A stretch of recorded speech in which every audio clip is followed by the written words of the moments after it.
welcome again to our thought for the day. This morning I want us to read a verse from Chronicles chapter 15, 1 Chronicles chapter 15 and verse 13.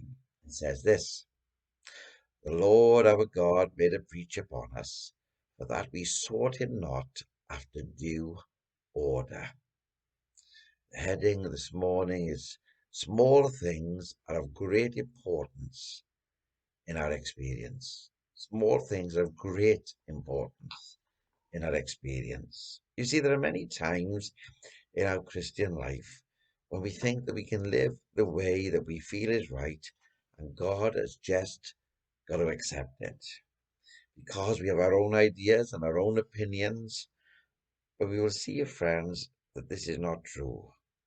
But it is only his way that leads to the place that he has prepared for you and for me. It's not our way, but his way. It's not the way we think, but the way he has said it needs to be. When we come before God, it will be no excuse for us to say, My Lord, I did wrong, but I thought I was doing right. Yes, will be the reply, but I gave you my law, and you did not read it. Or if you read it carelessly, that you did not understand it, and then you did wrong. You say, but I did it with a right motive. Yes, but that makes no difference. For just as in Uzzah's case, did it not seem the most correct thing, the most right thing to do in all the world, to put his hand out and to prevent the ark from slipping off the cart? Wouldn't you have done that if you had been there? Who could blame this man for doing what he did?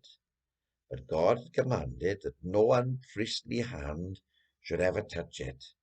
And as he did touch it, even though it was with a right motive, Uzziah must die. It's nothing to do with our motives. It's nothing to do with our opinions. It's nothing to do with what we think. It's all to do with God's law. God must have his laws kept. Besides, you see, there are people who say that our laws should be changed because we are living in modern days.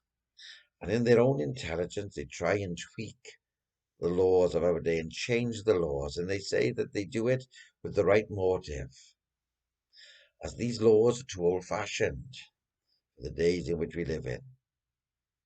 But who is it that dares to change the law of God? Who is it that dares to change the law of God? They cannot, and they will not, and they certainly will not get away with it. We know, friends, the ark of God was turned aside because they had not sought the Lord on how to do things the right way and according to God's law. But later on we read that as they seek the way of God, the ark came back. The presence of God came back to where it should be.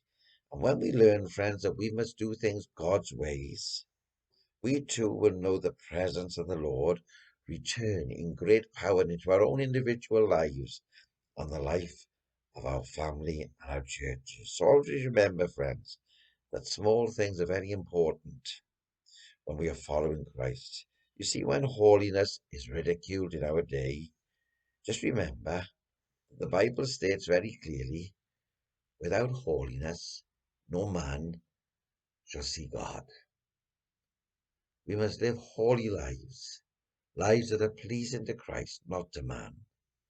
May God help us to make sure that we get the little things right, as well as the bigger things in our life, that God will be pleased. God bless each one of you. Look forward to speaking with you again tomorrow morning.